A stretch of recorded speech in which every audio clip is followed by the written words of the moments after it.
7B Coney Court by Arthur Machen. A good many years ago, the late Stephen Phillips, the poet and dramatist, got himself into a very queer piece of trouble. He had just left his house somewhere on the south coast, I think at Littlehampton or near it, and rumors had got abroad that he had done so because the place was haunted. The rumors penetrated to Fleet Street, and some paper sent down a reporter to interview the poet. Stephen Phillips told the newspaper man his experiences in his late residence, and they were, indeed, most remarkable. I have forgotten the detail and cannot recall the manner of the noises or voices or apparitions that had vexed the late tenant, but there was no doubt that the house was haunted, and haunted very badly. A sensational story appeared in the paper, and then the landlord of the house sued everybody concerned for heavy damages. It had not occurred to Phillips or the newspaper that you could libel a house, but the owner of it pointed out that to call a house haunted made it unlettable, and that in consequence of the statements in the interview, the place once occupied by the poet had been empty on his hands for the last 18 months. How the matter ended has escaped my memory, but I believe somebody, the poet or the paper, had to pay, and I should think it was the paper. However, I am taking the affair as a warning, and so I declare that all names and places in the following history are fictitious. There is no such inn of court or chancery as Curzon's Inn. There is no such square as Coney Court, though South Square, Gray's Inn, once bore that name, and therefore no action will lie. But assuming for the moment that names and places are as true as the tale, it may be said that Curzon's Inn lies somewhere between Fleet Street and Holborn. It is approached by a maze of crooked courts and paved alleys, guarded by iron posts, and it consists of a small hall. Note the very odd and elaborate sham Gothic work about the principal doorway, date 1755. A huge and ancient and flourishing mulberry tree in a railed enclosure, a quadrangle called Assay Square, and another which is Coney Court. In Coney Court there are 9 entrances in the buildings, which were rebuilt in 1670. All is of a dim red of ancient brickwork. The entrances are enriched with Corinthian pilasters, in the manner of the older doorways in King's Bench Walk in the Temple, and the carved wooden penthouses over these doorways have been attributed to Grenling Gibbons, somewhat doubtfully as I am told, and on a misreading of an allusion in a contemporary diary. But at all events there are 9 doors in Coney Court, and no more than 9, and hence the perplexity of Mr. Hemmings, the steward, when he received a check for £20, with a note to this effect: "Dear Sir, please receive the enclosed check for £20, being the quarter's rent due to you for my chambers at 7B Coney Court, Curzon's Inn. I remain, yours faithfully, Michael Carver." That was all. There was no address, there was no date. The postmark bore the letter N.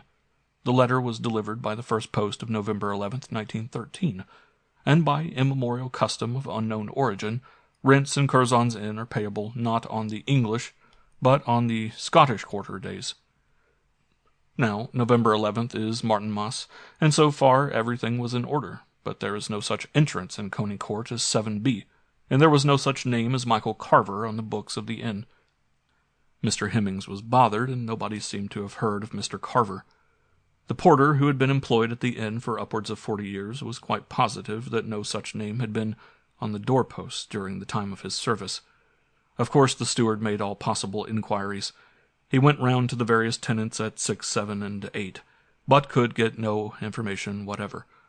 As is usual in the old inns, the tenants were miscellaneous. The main substratum, also as usual, was legal. There was a publisher in a very small and young way of business, who thought that poetry could be made to pay. There were the offices of a few shy and queer companies and syndicates, with names such as Truxell Development Company Limited, JHVN Syndicate, Sargasso Salvage, G. Nash Secretary, and so forth and so forth. Then the private residents. Some of these were initials on the doorposts: ADS, FXS, one Mr. and Mrs. Eugene Sheldon, and names that were little more than names to the inhabitants of the inn, since the owners of them were never seen during the day, but crept out at night after the gates were shut, and prowled from Assay Square to Coney Court and back again, stealthily, silently, not looking at one another, never speaking a word. Among all these folk the steward made his quest. but not one of them had heard of such a person as Michael Carver, and one or two had occupied their chambers for 30 years. The next day, St. Martin's Morrow, being the day appointed for the quarterly meeting of the society, the pension, as they call it, the puzzled Hemmings laid the matter before the president and the ancients, with the result that they decided that there was nothing to be done. And from that day onward, quarter after quarter, came the check for £20, with the formal note accompanying it, no date, no address, and the postmark still bearing the Inn of the Northern District. The matter was regularly laid before the society. The society as regularly decided there was nothing to be done. This went on till the Martinmas of November 1918. The usual check was received, but the formal letter varied. It ran thusly: Dear Sir, please receive the enclosed check for £20, being the quarter's rent due to you for my chambers at 7B Coney Court, Curzon's Inn. There is a bad patch of damp on the ceiling of my sitting-room, arising, I should think, from a defective tile. I shall be obliged if you will have this seen to at once. I remain, yours faithfully, Michael Carver. The steward was stupefied. There was no such number in Coney Court, or the inn, as 7B. How then could there be a leak in the roof? How could the society see to a roof which did not exist? Next day Mr. Hemmings laid the letter before the pension in silence. There was nothing to say. The president read it attentively. The 10 ancients read it attentively. Then one of them, who happened to be a solicitor, suggested that inquiry should be made at Mr. Carver's bank. "Sometimes you can bluff a bank," he said hopefully, but Mr. Carver banked at Tellson's, and the ancient should have known better. Hemmings received the curtest of letters from the house, informing him that Messrs. Tellson were not in the habit of discussing their clients' affairs with outsiders, and so, for the time being, the matter dropped. Next quarter day the usual Carver check was received, and with it an extremely stiff letter, pointing out that no notice had been taken of the writer's request, and that, in consequence, the damp had spread all over the ceiling, and threatened to drip on the carpet. "I shall be obliged if you will remedy the defect immediately," the letter ended. The president and the ancients again considered the matter. One suggested that the whole thing was the work of a practical joker, and another uttered the word mad. But these explanations were considered unsatisfactory, and the society, in the circumstances, resolved that there was nothing to be done. The next quarter day brought no check. There was a letter declaring that the tenant's furniture was covered with mold, and that in wet weather he was obliged to put a bowl on the floor to catch the water. Mr. Carver said finally he had determined to cease all payment of rent until the necessary repairs were seen to. And then something still queerer happened, and this is the point at which the history would have become libelous. If there were such a place as Curzon's Inn, or if there were such a court as Coney Court. The third pair of chambers, right, of number 7 Coney Court, had just been vacated by the tenants, solicitors, or agents, and a widow lady and her daughter had moved in. Dingy, but oh so quiet, as the lady told her friends. And now she found her chambers very far from quiet. Night after night, at 12, 1, 2, or 3 o'clock, she and her daughter were awoke by thunderous piano music, always the same music, which rendered sleep out of the question. The widow complained to the steward, and he came round with the inn carpenter and said he couldn't understand it at all.